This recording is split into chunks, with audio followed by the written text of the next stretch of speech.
on now. Good evening, guys. Welcome to the agenda. It's Wednesday night. 2 more days until the best day of the week. And before all of that, hi, Dora. Welcome back. Hello. How are we doing? I'm back. Like Slim Shady, like Eminem. Guess who's back? Back again. It's me, Dora. And yeah, I had a great holiday. I was kind of isolated from United News. I watched the game at the weekend. But yeah, I was, it was a mental reset, and I met, I hung out with my family as well, and it was a great time.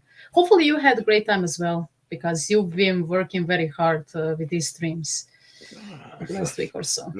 Look, we try. Look, I'm just glad you're back. I'm sick of seeing Monday's miserable face, and obviously, Yabba's miserable face, and obviously bath times, moving circle up, whatever he's got. I still don't know what it is. That's me. I'm wearing a collar for you. Yeah.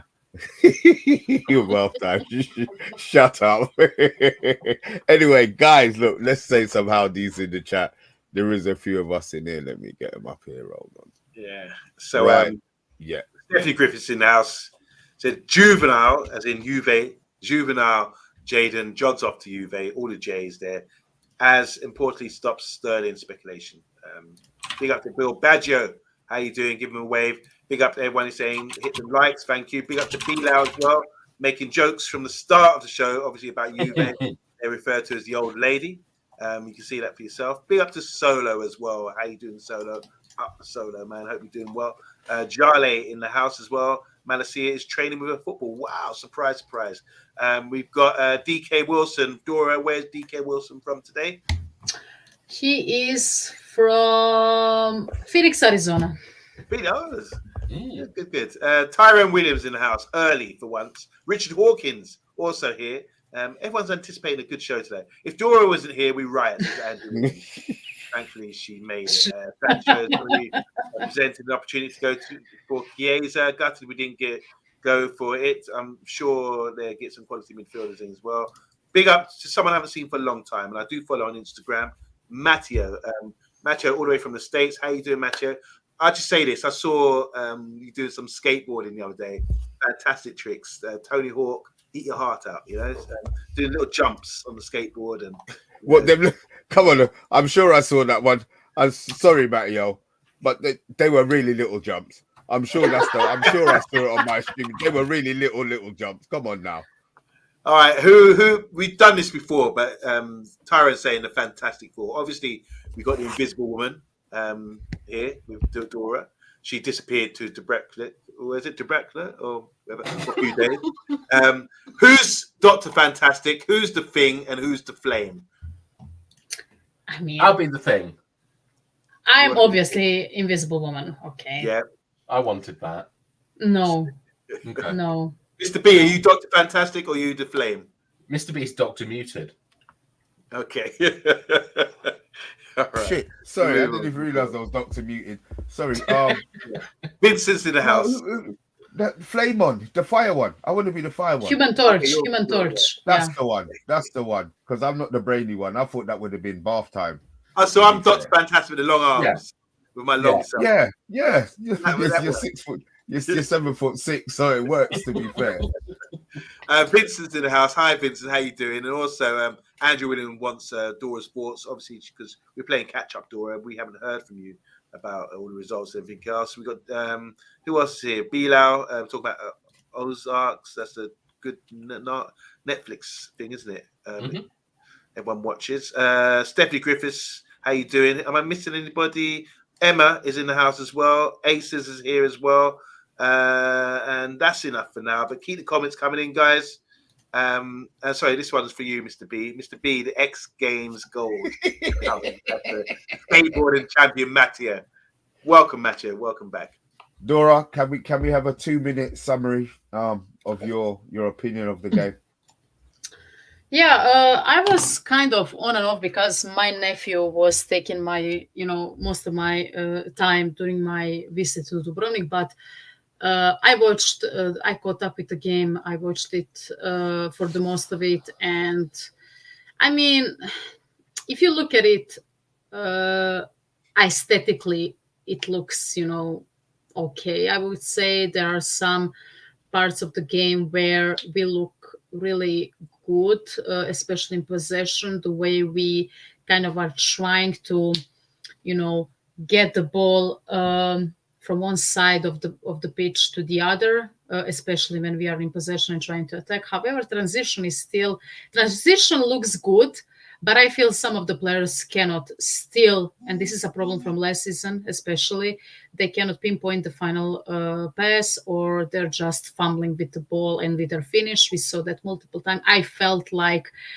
someone like Amadiello, who in the end, scored a goal, he didn't have a particularly good game. I felt that Rashford, despite him, being better defensively, he's still, at the end of the day, he's an attacker, and I wish from my attacker to attack and assist and score goals. He's not doing it. He cannot get past his first defender, which is still a huge issue for me. There was this disallowed goal by Zirkzee, which was unfortunate. I don't blame the guy. Like, he was too eager. It happens. It probably won't happen again. And I feel that the Bruno Fernandes false nine thing is not necessarily working, because I don't think we have clinical people in the team, and you are either relying on a very cold Marcus Rashford to score a goal, which isn't happening still. I know this is a second game of the season. It's still early, but he doesn't give me the confidence that he will get out of that slump fully like he did 2 seasons ago. I think Zirkzee is going to start more and more games, and I believe that someone like Mason Mount is going to get dropped, despite him being probably the best presser in the team. I saw a lot of people saying the press is insane, blah, blah, blah. But then I watched Liverpool against Brentford, and I was like, the United one, it's not even good. There are some, it's kind of better, but at the end of the day, we are too eager to we are letting the opposing teams crack us with one or two passes once again, and I think that's a huge issue. Midfield, I mean, Casemiro looks better than he did throughout the last 15 games of the last season, but he's still too slow. And finally, I have a huge problem with the way the players shut off, and it's going to be either the players, or is it going to be a coach or a manager? And I believe that's a combination of the two. Same issues when we are conceding the goal. Players are either shutting off, or they're ball watching, and we are conceding ridiculous goals. Like, this is type of defending I'm seeing in third tiers of Croatian league, and it's not even funny. Like, can you believe, like, four United players are guarding one Brighton player, and then on the other side of the box there are two or three Brighton players that are free, and to me it's just ridiculous. But yeah, I watched the game and I wasn't really happy with the performance, in all honesty. Okay, well, that's the longest 2 minutes of my life. I wish my missus felt that 2 minutes was. Oh wow, that's the way that the cookie crumbles. Sorry, Dora. I knew it. You will get to that. The jokes are writing itself. The joke is writing itself. I'm sorry, but look, while we're here, we've had our introductions. We've said the howdies. Sancho is going with an obligation to buy, not option, obligation to buy. So guess what? It's au revoir, Sancho. The board have done it again. The details haven't been released as such. I'm going to assume that we will be paying half of his wages for the year. If anybody disagrees with that, please let me know. And then he'll be gone. No more Sancho. Thoughts, guys? Well, Big up long. Where is he going? Juve. Okay. I saw the comments. So Juventus. Yeah, Juventus is gone. Yeah. It's definitely Yaba's friend Blanc, isn't it? The ex-CEO of UV and PSG. Like, I'm very impressed with the club. It's sad that we live in a post-McTominay era now, but don't make that face. But I think that like Sancho's card's been marked ever since like he came back. Like, we sent him off to the mountains to do whatever he did. He came back, he threw his toys out of the pram, and Ten Hag has wanted him out ever since. And the board once again have given Ten Hag what they wanted, and all the excuses begin to fade away now. He's got a £70 million winger out of his squad, and it's great. You know, people like Rashford, their best mate's gone, and they have to understand that there's real consequences now for pissing about. Yeah, he's going to be sulking that fish. Yeah, but I also think that it's like among that, Yaba always talks about authority, discipline, consequences, and stuff like that. And I think for the first time in years, we've actually seen it now. That if you mess about, you're off to Saudi, you're off to Italy, or Arrivederci. And obviously we want Sancho to do really, really well in Juve, like and be away from the football club. And just stay away from the football. I don't care what he does now. But is it an obligation? Yeah, it's an obligation. It's an obligation. He's gone. He's going. It's done. Apparently, the medical's booked for Friday. Do we know any of the details? No, they haven't released nothing. Bath time, and this is the speculation part of what's going on. That's why obviously UK strangers saying it's stupid. Why can't they just buy him now? Because they're frass. That's why they can't buy him now. But guess what? If they've got an obligation to buy, they have to give us the money, however it's written in the contract. So, do you think that Sterling, right, was used as a kind of a stick, like the carrot and the stick? They were like, look, you are off to Chelsea. No more Kennington. It's off to Fulham for you, and you can mess about in that massive squad, or you can take a bit of a wage cut, go to Italy, bit of pasta, you'll love it. Yeah, maybe they played it off. Maybe they did play the market a bit. However it's done, obviously there's people who think he's technically better than Rashford. What I'm hoping it does is that it kicks him up the arse, and then he realizes now that you can't coast. You know, because that's what all of the players have been able to do for the last 10 years, to be fair. They've been able to just coast along. Now, as you said, there's consequences to being crap. So let's hope now that, you know, if he doesn't step up, I don't want him gone, but let it be a warning. Let it be they can get, look, he's on 350 grand or whatever he's on. Yeah. Whatever he's on this, you know, whatever he's on a lot of money, and they managed to get him out of the club. So I just hope that like Garnacho, Rashford, Ahmad, like all these players are like, Jesus, like if we mess about, like these ruthless like SOBs on the board are gonna like just put us in a parcel and mail us to like Afghanistan or something. Like, we've really got to produce and be professional, and so on. And what a week! McTominay and Sancho leaving. Like, we haven't moved like this since, I don't know what, ever.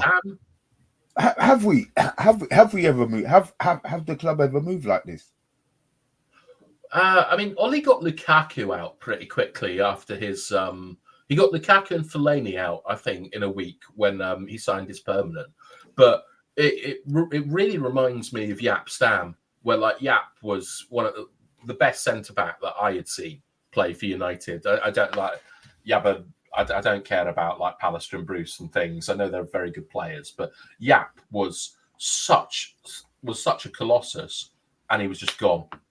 It happened in 2 days, and it feels similar that there's like ruthlessness and aggression back with the board. And as I say, we've got to stop giving excuses for Ten Hag now. He's getting literally everything he wants. Yeah, it makes you think that Paddy is part of Ineos as well, which is really era that we're running right now. You know, remember Paddy? He was so aggressive, and he's probably still got his seat a season ticket right now, sitting there, doing the old finger and all of that sort of face, you know. Yeah, it's a good move. We're making movements with players out. You know, we've had difficulty in the past getting rid of players, and this window. I mean, I'm going to go through a comment soon, but there's a 10 out of 10 from Andrew about the window. You know, 10 means perfect, great performance when Andrew does his rankings for players every week. But to say a 10 out of 10, he did put a question mark on there. All right, he's asking the question. Well, I think you guys have answered that. Dora, before I go to the comments, what are your thoughts about Sulky Sancho leaving the club? I mean, it was inevitable, in my opinion. He didn't want to be here. Thanos. Yeah, yes, Thanos. It was, you know, I think it was the end of the journey, especially after, you know, in my opinion, his first falling out with Ten Hag indicated that he doesn't want to be. He doesn't want to listen to the manager, and he doesn't feel the need to work hard for his place in the team. He obviously still has disciplinary issues. I mean, there were rumors that even during the preseason he was late to the training ground, which is to me is just insane. Like, he doesn't care. And you know what? If other clubs are willing to,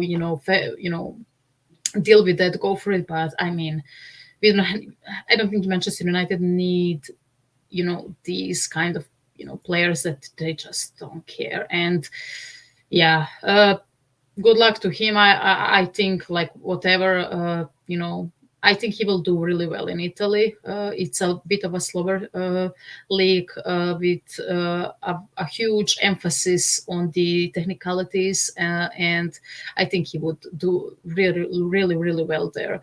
So yeah, but it is what it is. I think we wasted a lot of money on him. Unfortunately, 70 million euros. We were chasing him for 2 seasons, guys, and we got 2 seasons of absolutely nothing from him. Do you ever think it's crazy that, like, when you think of like Ollie's dream was Martial, Rashford, and Sancho, and you just think like how introverted like all of those 3 players are, like all kind of like that lack a bit of hunger. Yeah, external hunger. Would you say external hunger? Or no, it's internal, isn't it? Because it's introverted, yeah. It's true. When you look at all 3 characters, they are a bit like, you got poker face Martial, just doesn't show any emotion and seems like he's not bothered, not meh. And then you got Rashford, who he's got a big long lip at the moment, sulking and throwing his arms up in the air. And then you got Sancho, who's invited everyone around for 2 a.m. sessions of FIFA, things like that. So yeah, it's not good. You want to see leaders and winners, and those 3 don't scream out. Obviously, I'm going to throw in Greenwood with that those guys as well, because he was part of that triple threat combination. I'm doing WWE things, ruthless aggression era, triple threat matches, but he was part of that as well, wasn't he? And that didn't work out. So between Rashford, Martial, Greenwood, Sancho, all these new wave players that we had, it's been a complete failure for all of them. And I do agree that needs to be looked into. Bath, I make a good point about their characters, and maybe we need more ambitious, proactive people that are hungry and want to actually be kept on their toes and want to win something. Comments quickly. Sorry. Sancho, all profits, as DK Wilson. Matteo saying here about the second goal is shambolic, how Dora was saying earlier. We get rid of the FIFA playing, you see it there from Hydro. UK Strange, how you doing? Stupid transfer. If they're obligated to buy next season, why not just buy him now instead of paying half his salary? It's ridiculous. Maybe they haven't got the money. Joke here from Stephanie. Bath Times are erecting McTominay statue outside his house. Obviously, the rally joke. He loves McTominay. Ace is saying here, United will have a new manager for next season, so Sancho will be thinking it's all a win-win for him. Tyrone saying he's back. Bath Time is right. I backed Ten Hag from the beginning, but the buck stops to his season. If United are as bad as last season, I'll be wanting Ten Hag gone. He's got 0 excuses. I want to say hi to Nikos P. How you doing, man? Standing by Nikos Tree P. Standing by the tree. He says we don't care. We don't care. Bilal saying here, Rashid, go on, Dora. Are you going to say something? Yeah, I just wanted to. it's a bit of a joke. Go on. Nico standing by the tree.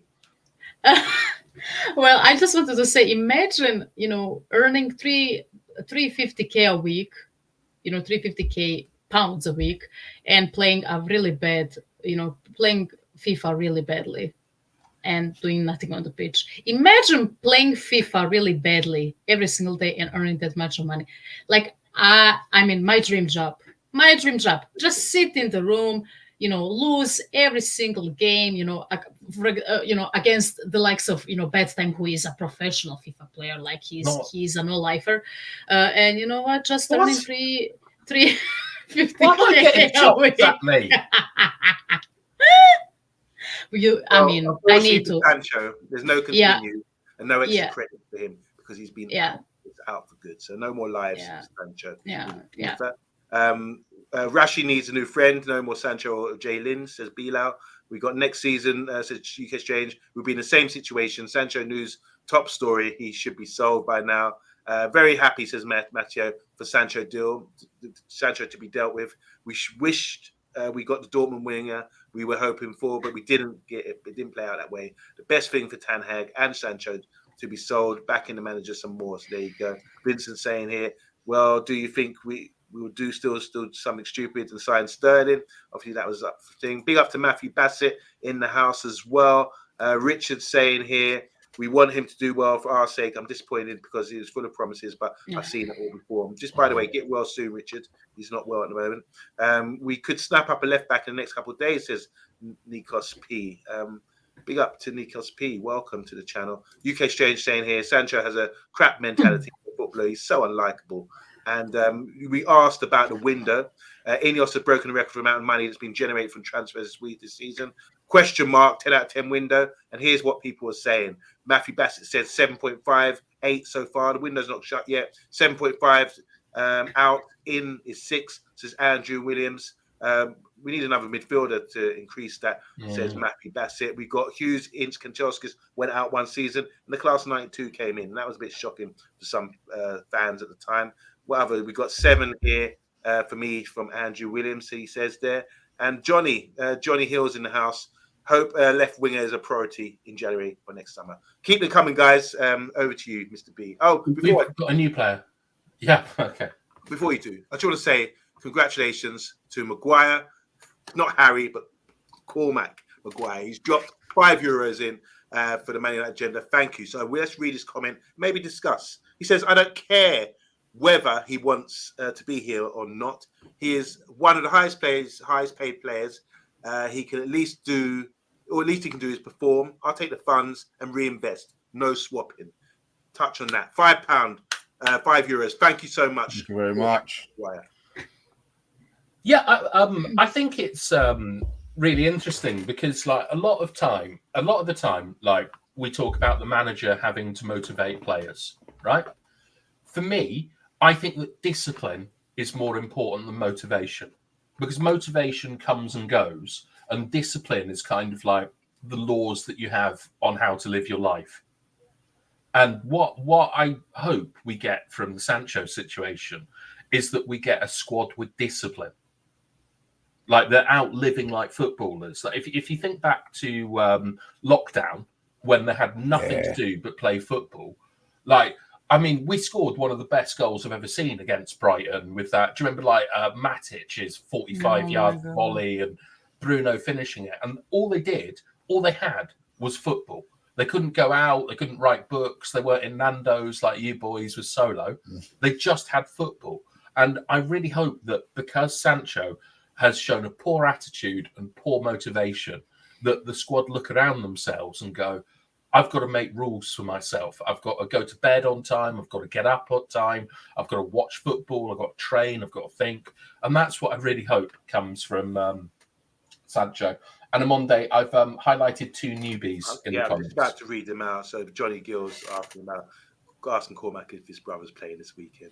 I want to say hi to Psalms. Psalms is songs from the Bible. I always read a psalm every morning. He's saying here, Psalm's saying here, it's time for Rashi to be branched to regain his form. What does he mean by that? Bench. Okay. You're a quiz master. You are hopeless.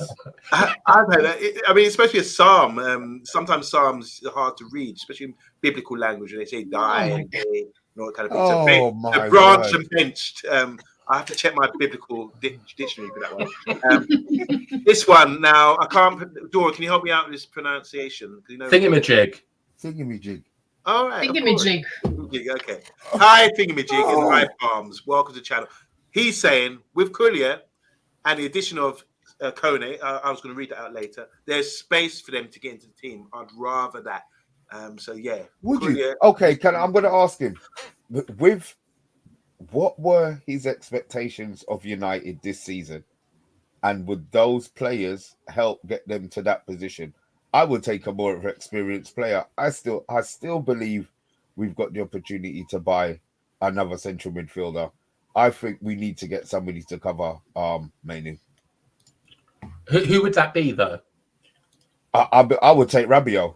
I want a player who can play in that position, who knows not somebody who we can train. I want somebody. We've got Kobe there. We know he's our future, but we have to protect the future now, right? Mm-hmm. So before they burn him out, I mean, I keep saying maybe Rashford's on bloody burnout. Maybe Rashford's burnt out. He's played so much football, running at 100 and whatever miles an hour he's been running at. Maybe he's burnt out, So I'm hoping that we get another midfielder in, because let's be honest, we wanna finish top 4, and I want us to win the Europa League. But obviously, there's going to be games where Kobe won't have to play in those. But the important games he needs to be playing in, or have somebody who can not say replicate, but can still do the job for us. Collier, I'm not saying Collier can't do it, but he hasn't proved it yet. He hasn't shown anybody. Maybe he can, and he comes in and he's fantastic. But when we saw Mainu the first few times, we were thinking, Jesus Christ, what have we got here? I haven't seen that with Collier yet. Yeah. So I think we need cover for Mainu more than left back. I think we will. I think that there's still a little bit more life left in the window for us. Like Yale earlier was talking, because I believe he's Danish. He was saying that Eriksen's been given an ultimatum by the Danish national team that he needs to play first team football. And there's a lot of kind of murmurs around Victor Lindelof going to Lazio. We've seen all summer that we've had contracts in place for players like Mazraoui and De Ligt, and then we've spent months like haggling on the fee. It really wouldn't surprise me that if tomorrow a player goes out the door, someone like on their way out, someone high fives and just walks in. But I completely agree. Like I think we're missing a particular profile of player, and that profile is someone in midfield who can get stuck in and head a football. We're going to need that in certain games, because I mean, I think you're out of your mind if you think Ugarte, Kobe, and Bruno is a balanced midfield. Yeah, but there's more. I'm sure that's going to be the first choice, though. Half-time. Look, we are so weak aerially. Like with those three players, you need, in my opinion, you need a minimum of 5 big lumps that can head a football. And you saw what happened at the weekend with a header on the bar and them scoring from a set piece. Like we really need a player like that we can just stick in against Brentford and these kind of teams like Newcastle, like physical teams that can just go and have a bit of a fight in the pitch. And that's the kind of profile I want in. So Rabiot's a big lump that's left-footed. I'd be very happy with him coming in on the right kind of wages and understanding his role. But I completely agree with you. I think that there has to be another midfielder coming in, because I like him, but I don't really want to see Eriksen like on the football pitch anymore. I think he's old news, isn't it? Like part of the old regime. Like we want these younger, fitter, faster, stronger footballers coming in. It's like the intro to the $6 million man. We can rebuild him faster, stronger, quicker, and more clever. Another $2 or €2 coming in from. Wow. Good channel, Discuss United. Love to chat. This is the thing, we try to interact with everybody, and if you put a comment out, especially if you give us some dough, we will read it out and discuss. Just want to say hi to Adil Mohammed. How you doing? And he's saying here, need a proper 10 to challenge Bruno. Haven't we got that amount, Dora? Yeah, he should be challenging, but I feel that Ten Hag feels that Bruno is undroppable because he's also a captain, and he feels that he cannot play without him, obviously. And Mount is still trying to find his, place in the team, and he's trying to find his footing. And he, in my opinion, is a different type of player from Bruno Fernandes. So it's on Ten Hag to see, which player is he going to, prioritize in that position. And I feel, look, I don't know about your opinion on Bruno Fernandes. In the first 2 games, like I felt that, he was average, nothing. He had some moments, but he didn't impress me. Who's this Mount? Bruno. Bruno. Yeah. Oh, you're so anti Bruno. You are. I'm not. I love Yes, Bruno. Oh, you're anti Bruno. So you're saying that Mount played better than Bruno in the 2 games that we played? No. I'm not saying that. I'm saying Mount is still trying to find a footing. You're baiting. No, but I just want to, clarify. Like, I feel like he's trying to find his footing. He's not the same player as Bruno. When Bruno explodes, he explodes, right? It's great. It's amazing. We are scoring goals, blah, blah. But with forwards struggling and, Ten Hag, in all honesty, trying to find a way for a false 9 to work and for his, to find a way with Mount and Bruno playing at the same time, I think it's just a difficult situation for both players. And I mean, less for Bruno, more for Mount, definitely. Do you think the false 9 is going to continue all season? Like that is our system now? No. But bath time. Yeah. I would hate to think we've spent £70 million on Højlund and we're not going to be playing him. He's going to be coming on as a super sub. That cannot be, because basically we've gone 4-2-4, right? That's kind of. Okay. I'm not having that. We're not winning games playing that. Yeah, we can win the ball high up the field and maybe we'll get chances that way. I get that part of the game. Mm-hmm. But good grief, man, you need, Xerxes needs to be playing. As much as he doesn't play as a striker, he hits the box late, and his timing for the first 2 games, he was unlucky. He scored in the first one, and obviously he was unlucky in the second one.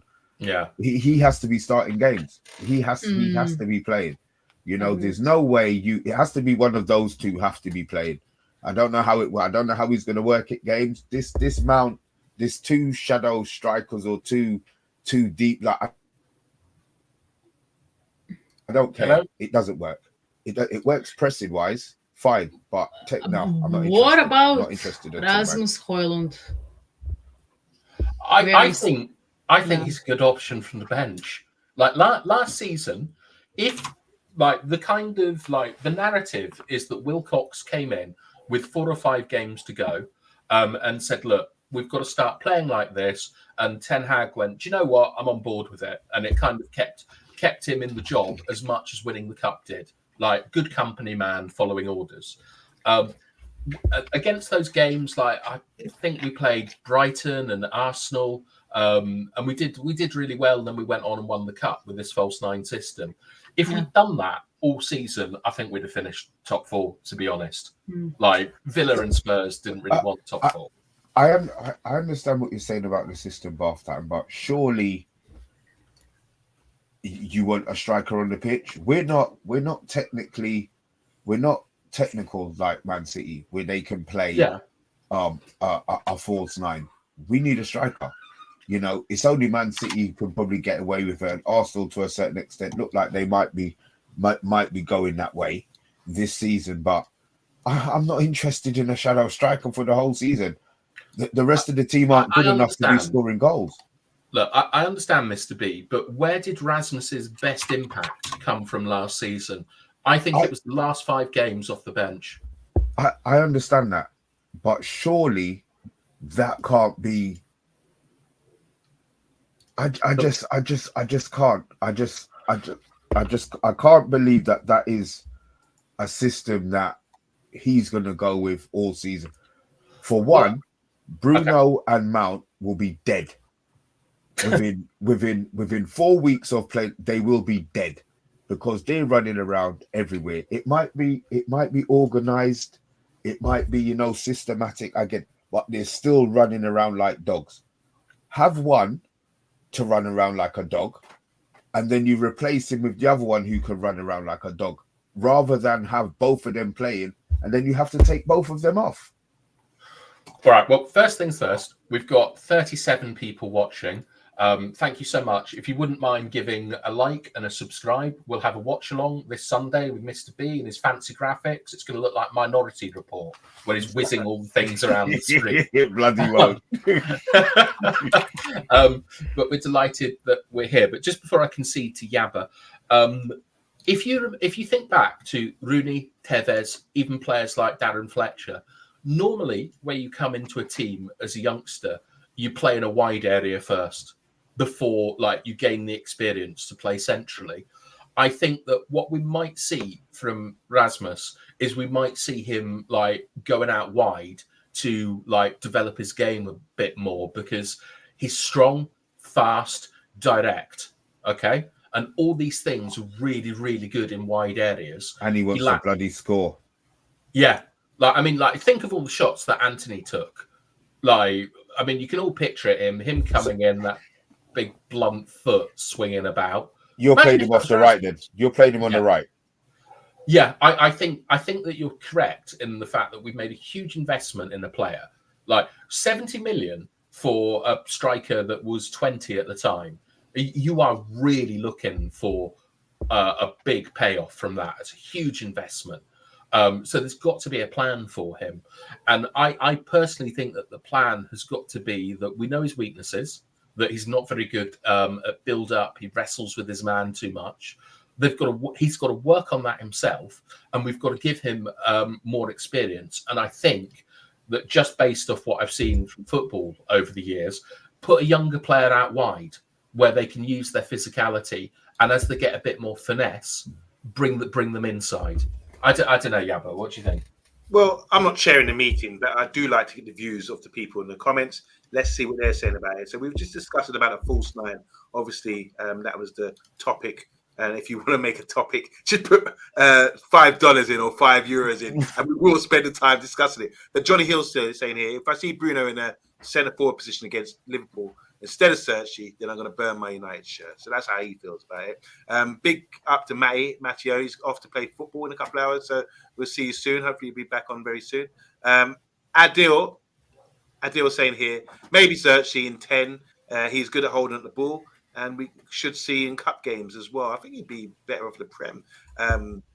We deserve better saying he's using the false nine system because he didn't have dominant centre midfielders or central defensive midfielders.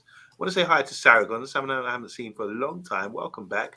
Thingamajig is saying here, with Xerxes in some games, but at home now can't play false nine. We're FUCK'd. United brothers and sisters, yes, my G. Yes, Mikey. We've got a few newbies in here, to be fair, on Monday. Can we just get a couple of comments from them as well, please? Okay, so Randy saying here, Maguire was the worst captain in football history. Big up to Randy. How you doing? Rocky Singh is saying here, welcome, Rocky Singh, by the way. Keep Sancho, but bringing Sterling. Problem lies with Rashford, Anthony, and Eric Ten Hag. Do you think that's Lucky's brother? Yeah, something like that. Something's going on there. I want to say hi to Kate Cadet as well, because he's saying here he asked to come off. He might not have been the captain that day, but you don't give the armband to someone that wants to run and hide. This is still about Rashford, I believe. Bruno, and then he's saying King Rasmus. Sorry, King Rasmus. And your ears must have been burning because we were talking about you, or Dora wanted to. That's a weird take, mate. I think it's referring to one of you two up top there. It'll be me. Do you think it's a weird take saying that Rasmus? No, you know what? It can work. One, because he wants to play inverted, and if Xerxes does what in my head, I picture him dropping deep and Rasmus maybe filling that space going in.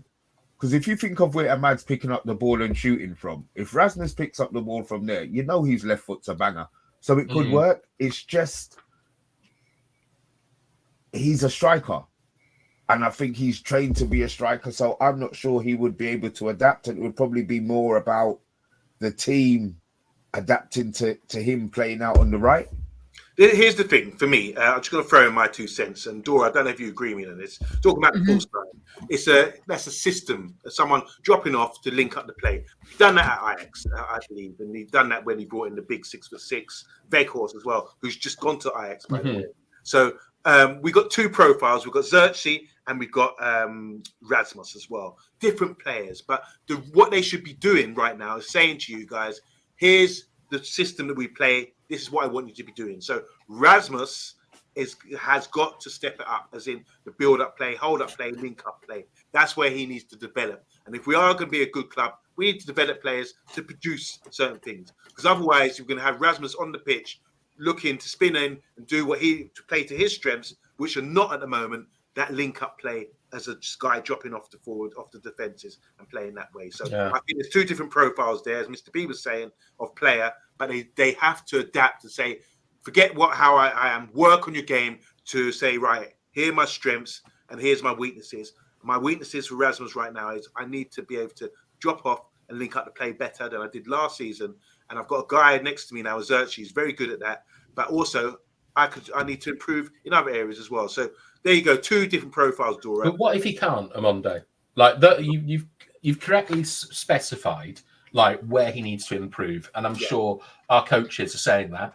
Like how much time do we give him to develop, like into the contract? It's a matter of like, if you're not ready to do it now, you need to learn. That's what I'm saying. You say time. As a professional footballer, you should be working in your craft day in, day out. I got a deadline the other day to complete a training course, basic stuff, but they wrote to me on an email and said, if you don't complete it by the 23rd of August, you're going to have disciplinary, because I'd forgotten about it. I'm supposed to have done it from 2023.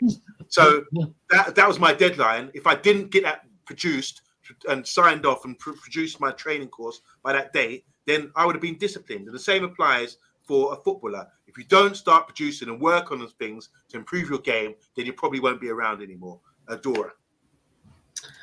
Yeah, I agree. I think that Zirkzee and Højlund are, 2 different players, and it's just, if we want to play with more of a traditional striker, even though Højlund is kind of a modern striker, people, draw the comparisons to Erling Haaland, which is, of course, they are both Scandinavians, and, they are similar. Well, with everything, they are blonde as well. And it feels like, we will most definitely play differently with those 2 on the pitch. However, I mean, I would love to see, more experiment. Like, I know people are going to, maybe jump on me and say, okay, there is no room for experiments. Why not use, for example, something like first how do you say it, fixtures in the FA Cup, for example, against Huddersfield, I don't know, and try maybe with Zirkzee and Højlund at the same time, maybe try Højlund on the right wing, right, and Zirkzee as that kind of like a false 9, deep lying forward, as you would say, because Højlund, to me, we said it multiple times, he's great in wide spaces, and he's also quite, in my opinion, he's probably with Rashford and now Zirkzee, one of our fastest forwards, right? But in the system that he played last season, he couldn't do it because he wasn't physical enough to to wrestle against the Premier League defenders. And to me, we should, I agree, all of the players need to improve, they need to adapt, but in this case, since Rasmus is still young and he's trying to develop his skills more, why not try Zirkzee and Højlund, like experiment more? And if Ten Hag does it, like I would respect the decision. I think there are chances to do it, and yeah, I agree. I think that it will be interesting to see how are we going to look like, by the end of the season. Are we still going to play with a false nine, or are we going to play with a deep line forward? It will be interesting to see, that's for sure. But at least in comparison to last season, we have options now. We have options now, and we can do a lot of things, and that kind of gives me hope. Do you know what my worry is, Dora, about the false nine? Is that I think that Bruno is going to turn out to be our best false nine. Oh, wow. More than Zirkzee. Yeah. Bruno, I can see Mr. B losing it in his study. Bruno's a hell of a player, regardless of all the things that people complain about. He's a killer, and he has been for years. He makes the most chances. He scores the most goals. He's he doesn't look like he's good at dribbling, and he's an odd player to look at, but he produces results. And I just have a fear that because Ten Hag, I think, is a pragmatist, and he will constantly be fearing for his job, we're not going to see experimentation anywhere except maybe in the Europa League, because we'll go into it on Friday in the draw, but it's very different this year, and there's loads of games, and we could qualify and have 3 or 4 dead rubbers that we can mess about in. But my fear is that Bruno is such a kind of results driven player in what he produces on the pitch that eventually Ten Hag's going to feel the heat on him, and Bruno's going to be starting at false nine every game. And remember, we won an FA Cup with Bruno at false nine, and he gave that lovely inside ball to Kobe to score. That's kind of my fear. What's going to happen this season? Do you think the players have had the time to learn the system, Bathtime? Because obviously that's not a system that Ten Hag. I think if it would be a system that he's fallen into, not a system that he necessarily wanted to play. I think he's been pushed into it by the results. Ineos, not the results that they got. Wilcox came in and said, look, this is the system that we're going for. So why have we bought the players that we bought then? So Højlund, you're saying, was a purchase that he shouldn't have bought? Well, Højlund was before Ineos came in. The point I was going to make. So are they really? So you're saying that they're looking to spunk 70 million down the toilet again? They've just done it with Sancho. Yeah, but that was Sancho. Sancho was a situation that they inherited. I understand the Højlund is a situation a season before that they inherited. But if that's the case, then don't you go for another striker? Well, I mean, we bought a striker in Xerxes. We've got Ahmad, Mount, Bruno, and Xerxes, who I think have and all can play a false nine. Well, I hope it's Xerxes, to be fair. I wouldn't like to think that we've spent all that money on him. He's done what he's done in game, and then he doesn't play because of Bruno. Yeah, I do as well. But to your earlier point about are the players understanding the system, I don't know about you, Yabba, but I have played in a false nine system and I hated it because there was never the outball to a striker. And against Fulham, I don't know if you remember, but Maguire went on an adventure down the right wing, and he looked up, and there was no one running into space for him, and he sort of had his arms up and had to go back. We saw the England team really struggling, elite players like Foden and Bellingham found it really difficult without a focal point in the centre of the pitch. And I think that we either have to get rid of the false nine tomorrow, or we need to stick with it all season. And it's going to be, I don't know, Yabba, I think it's going to be a difficult one because it's so different on a football pitch, isn't it? Not to have that striker up front. It's like not having a centre back. You do need a focal point, whether it's a guy up front, someone you can look to link off the play, and usually it's someone to sort of get you some moments to stick. You play up to him to stick, get a foul or something, so you can start getting out, play out of your block, or if you're sitting too deep. So that's what you expect from a false nine or any striker. Now we're talking about positions too much, I believe. I just want a good player who can do a bit of everything. So Mark Hughes used to hold up the ball brilliantly, and link up and then hold, get into the box, He was fantastic at that. He was. We haven't seen that. I haven't seen someone that small. Mark Hughes is not the biggest, but hold up the ball against these giant defenders so well. You know, and I don't think it takes much. I see like these. You always see these. Sorry. Mark Hughes's legs were so big. You say he wasn't the biggest, height-wise, but his legs were like tree trunks, man. They were like this big. Yeah, but it's the technique of having to squat and stick your ass into something. I was watching a video today of your favorite player with John McGinn today. I saw a drill online where they were showing how he's holding off and he had his hand round. It's an art, and these are the things, like I was saying earlier, that on the training ground people need to improve on. I'm seeing little Ahmad hold at the ball stronger than someone bigger than him. He's wiry and small, but he's got the art of knowing how to do certain things to feel off a guy and hold him off and bring people into play. So this is where the training comes in. This is where you want to see development.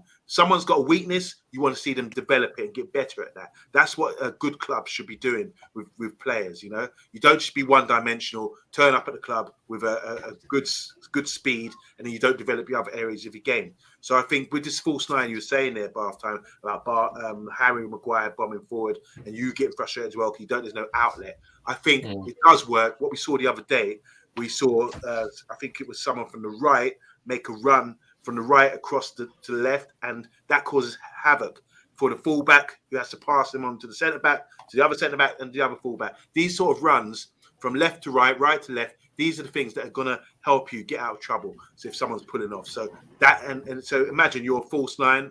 I hate this position, hate this talk, but you come off drop-offs, defender comes with you, then you've got guys running from the wide right to wide left, and all this kind of movement, it causes havoc. So to have that happening, everyone has to click like a band being tight, like James Brown's band. You have to be hit the one. And otherwise you get fined, you know, if you miss a beat. And this is what we need to do to be a good team. You see great teams. I watched Barcelona, a good 10, 15-minute clip the other day.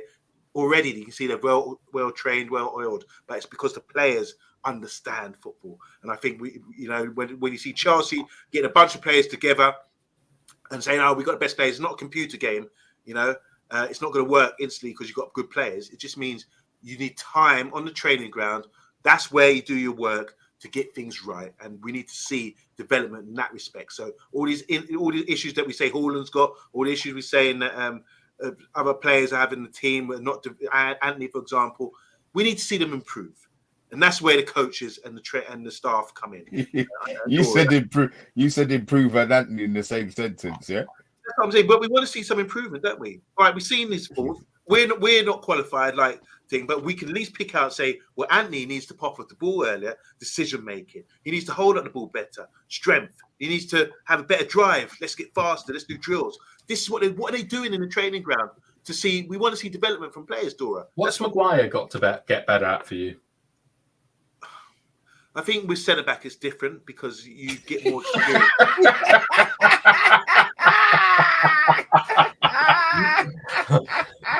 Such a politician. And there was a question asked. I'll just start, not no bias here. Dora, you heard what they're doing to me, yeah? You see what they're doing. They're teasing you. They're teasing you. Yes. They asked me, what's Maguire got to do better? And I said, I don't think it really applies to centre backs at his age and experience. He's maxed out. But do you talk about the first goal we conceded the other day? Whose fault was that? Just quickly. Just name names. Whose fault was it? I think that Maguire should have been in a better position. Right but no. Look, when defense concedes a goal, it's the whole defense's fault. It's always the whole defense's fault. But to me, Lisandro Martinez was mostly at fault. Okay, thank you. Stop right there. He should mark the Brighton number 9 there, but he didn't. All right. There you go. All right, enough from that. Loads of comments coming in. Let's go. Mr. B, you're chairing this meeting. Please, back to you. If you want something, can I just throw in something as well? I've got a bit of a Trevor McDermott news at 10. It's coming up to 10. Trevor McDonald. Yeah, Trevor. Mr. B, give me your glasses. So Dwight York, you know Dwight York, our great striker. He's come out. Imagine this, and he's been quite critical. He said here, Ten Hag hasn't got it in the locker to attract big names. Zidane is an elite manager that can attract the biggest names in the world and get everyone back on side. Ten Hag is a good manager, but there is a difference between being a good manager and an elite manager. United need a manager that comes with pedigree. Until United get that manager in, they will struggle. There's an ideal candidate out there who can take the club forward with a huge lift and match that expectation. That manager is Zinedine Zidane. That's from Dwight York. He could hold up the ball pretty well. He's a simple guy when he's ready, isn't he? Another one here. It's another story. Talking about Kone. Looks like, I mean, here we go from Romano. It could be signing tomorrow. So Kone could be signing tomorrow. Man United's transfer kitty for this summer is pretty much empty after the signing of Ugarte. The feeling is that the club's name is being used to drum up interest for Tony, Ben Chilwell, and Sterling. We're going to have a story here. Man United can't be drawn against Manchester City, Arsenal, Liverpool, Aston Villa, or Spurs in the third round of the League Cup. And finally, negotiations are underway between Torino and Luton Town's Tenden Mendy. Remember him? Do you have a sell-on for him then? Yeah, 25%. Hear me out. Yeah. Nice. So personal terms have been agreed. United have a high percentage sell-on clause for him as well. So that's really interesting. So this Mr. B loves all this. I mean, about sell-on clauses. It's benefiting us now. Money's running out, and we could be getting some more money in. That's the best feint I've ever seen, Yabba, to get away from like criticism of Maguire. You've just like info dumped 3 or 4 stories on us. That's so impressive. Dora, do you want to branch? We talked about. Do you want to branch off from there? Any of those stories? Let's see. Just a sec. I need to. You weren't listening, were you? I need to clear my throat. Let's see. I think Ugarte is going to be, of course, besides the youngster who I think you've said right now that it's kind of confirmed by Fabrizio Romano. I believe this is going to be our last, transfer. We signed 7 players. Maybe I just threw that number out there. I don't even know, but a lot of players. If you compare to the previous transfer windows, that's a lot. And in perfect world, I would love to see another signing, maybe a left back, because I don't believe Luke Shaw in anything. Not even if he comes, maybe only if he, I go to England and he's my, how do you say it when tourists are coming and there is one guy that is, talking about the history. A tour guide. Tour guides, yes, thank you. And he brings me to the best restaurant ever. I would even, believe him if that is the best restaurant. So yeah, I am still, I'm still kind of, worried about that. But looking, in that info dump that you just threw at us, I think journalism these days, like, people are using Man United to, provoke, clicks and all that. Oh, look, what news, like insane news. It has been happening for many, many years, even decades, if you include, at least, 2000s.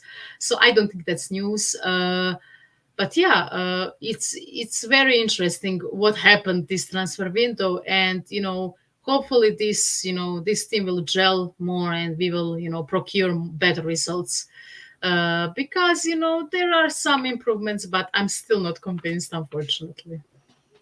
So I just checked, Dora. It's 8 players that we've signed. Oh, great! For £173.8 million with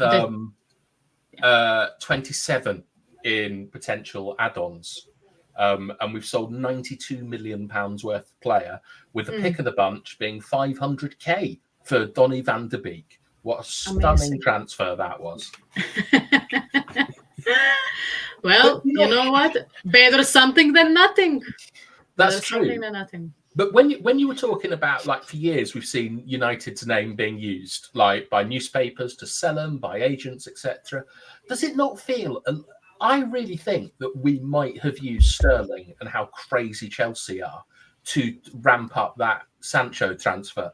I think that things have changed a little bit with all these bold people and my mate Dan in the boardroom now. And you, Mr. B, yeah. What do you think? Dora, I'll let you answer that, Dora. I mean, we talked a bit about Sterling. What? Oh, another one. Another 5 bomb. Go on, Yaba. You go for it. No, you go for it, Dora. You were talking, so you take this one from McCormack. Cormac Maguire donates €5 to the Man United agenda. Did anyone else realize David De Gea is at Fiorentina and we stuck with Onana? Like, come on. So Cormac obviously still loves David De Gea. Yeah, I mean, we are, still, in my opinion, I think we are still stuck with Onana. I need to see him improve because he's been, going on my nerves for second season right now. But yeah, De Gea finally found a club which is, good for his career and, his legacy as a goalkeeper. But yeah, thank you for donating €5 to the channel. It means a lot to the community and to us. And, yeah, it's always great to see that people appreciate our ramblings about the club that we love, and yeah, thank you. To go back to the thing that we talked about before Cormac dropped a bomb on us, can you remind about Sterling? Sorry, my mind That's is elite level waffling, Dora. Yes, it is. Yes, that was world class. She was hoping it was going to pop back into her head. Yeah. I know people are very reluctant about Sterling, but in the last 3 seasons, despite him rotting a bit at Chelsea, declining, I think he was involved in more goal contributions and everything else. That more than most of our forwards. I like his flexibility in the team, or him being he can play as a false nine as well. He's very good, with especially for someone like Xerxes. I believe that he's I think he's more versatile and flexible player than Marcus Rashford. Is that transfer happening then? The question was about if you think the board used Sterling to sell Sancho, but it sounds to me like you think that Sterling might still be coming. I thought that was dead in the water. No, but well, Sancho is on loan, right? So yeah, with an obligation to buy. He's gone. Obligation. He's gone. Hold the shirt up and everything. He's actually gone. Yeah. So my point doesn't matter. Yeah. No, but are you saying that do you think that there's genuine interest in getting Raheem Sterling in? I think there was interest. I believe there was interest because he is a versatile player and he's still a good player. And Chelsea obviously wants to get rid of him. Hey, you think so? Anyway, look, we've been talking too long. Look at the way we play. You think Sterling's a good player? I think he's a good player. I'm not saying he's world class. Of course, he's not like he was at City, but I think he's still good. He's a serviceable player. I mean, he's more serviceable currently than Marcus Rashford. For $100,000 a week?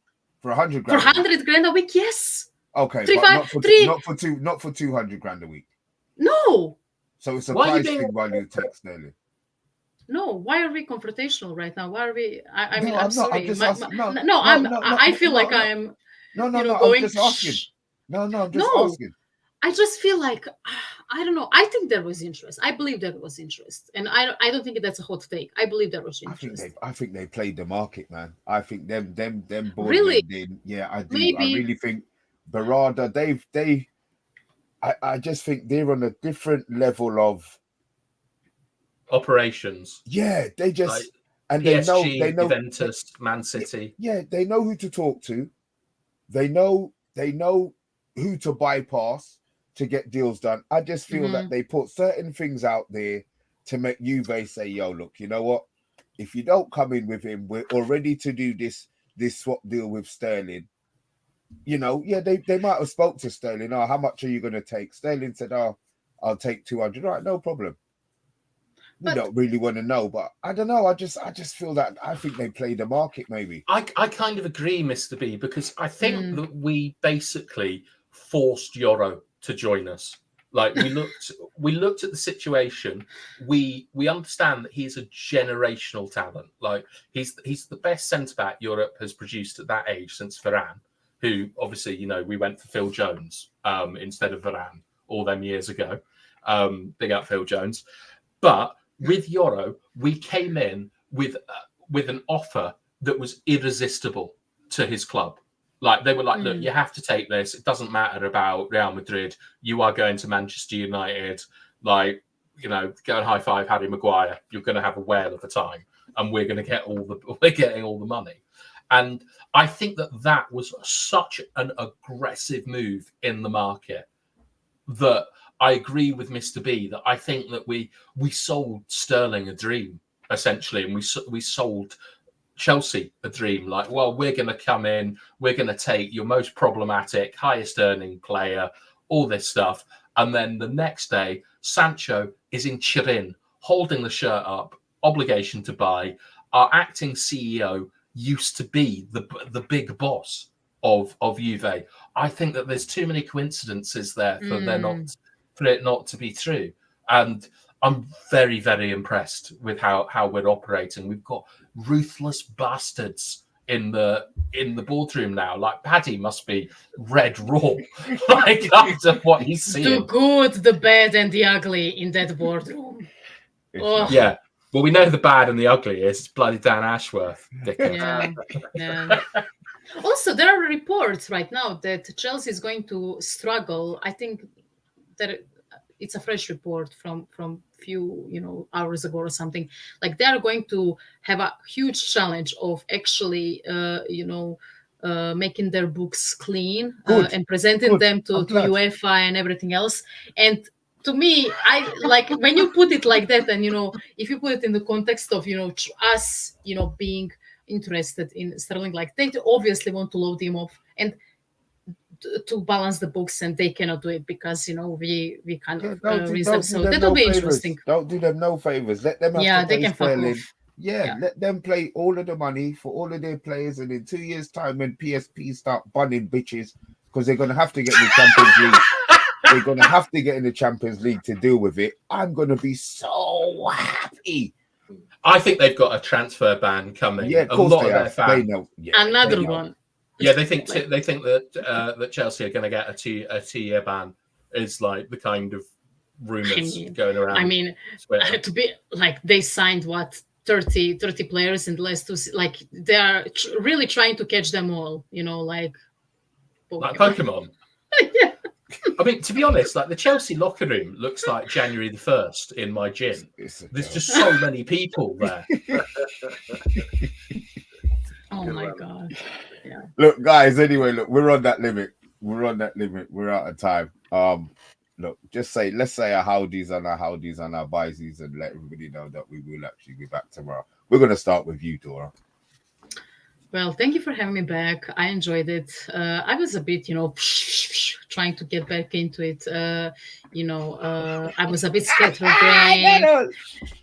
And I always enjoy talking about United with you guys, and of course everyone else in the comments. So thank you for coming here and listening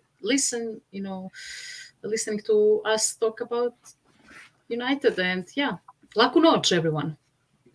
Laku noć. Is that it? Can we say laku noć and go? Yeah, I've said that wrong, innit? You said it amazing. It's right, straight out of the Balkans, Mr. Balkans. Mr. Balkans. Yeah. Before we do a laku noć, thank you so much to everyone that's watching and has put your questions in. We really value it. Like super chats. Oh yeah, Cormac. Like I hope you're not drunk, my friend. But we've had such a great show. We're really looking to get more engagement. So if you wouldn't mind liking the channel, subscribing with notifications on, and really gear up for that Mr. B watch along this Sunday. It's going to be. We're going to smash it. We're going to smash it. We're going to smash it. You're going to smash something. No, listen, I'm telling you, bath time. Yeah. People keep thinking these Liverpool fuckers. Right, sorry, right. I've already had so much confrontation with these people. They've played Ipswich, and who was the other dead team that they beat? Brentford. Brentford are going to be struggling. They've got and they're talking. We're gonna beat them, and we're gonna shut them up for the 2 weeks. That international break, them Scouse bitches are gonna be a bad word. Guys, like I say, we just want to say, we said a lot worse. Guys, thanks for all the agendites out there. Thanks for tuning in. Of course, it's 3 a.m. in India right now, and we've got Adil watching. So big up to you, Adil. I hope you haven't got work in the morning, but yeah, it's nice for you to stay up so late and tune in with us. Big up to everyone else in the comments as well. Don't forget, big game. Is Liverpool Man United the biggest game in the Premier League? In Europe. In Europe, oh my gosh. Yeah, bigger than El Clasico. Yeah. Be there or be square. Mr. B's got his graphics sorted out, as Bath Time was saying earlier. And make sure you tune in. But tomorrow, guys, what's happening tomorrow? Preview? Will that be a day too early? No, I think preview tomorrow because Friday is transfer deadline. Transfer deadline day. Oh, we were in yellow shirts and ties and yellow hats on Friday. Well, I always come smart casual to streams. Cool. I get to be formal. Yeah. Look, guys, you be in your underpants for all we know. Look, we've been trying to say bye for the last 5 minutes. Guys, we are out. Lacanot. Wait, before we go. Lacanot. One more thing. Cormac, thanks for the dough. Yes. We really appreciate it. Anyone else wants to contribute? Just all we were asking you to do is press the like button, subscribe if you're not subscribed, and have a conversation after the show. There's only one comment from the last show yesterday, and we did respond to it. But if you want to have a conversation about this, Randy, all you guys, new guys, please feel free. And on Twitter as well. I will put our thing up. Thanks, we deserve better. I appreciate that one a lot. Bad show as usual. Thanks, peeps. Guys, we are out. Lacanot.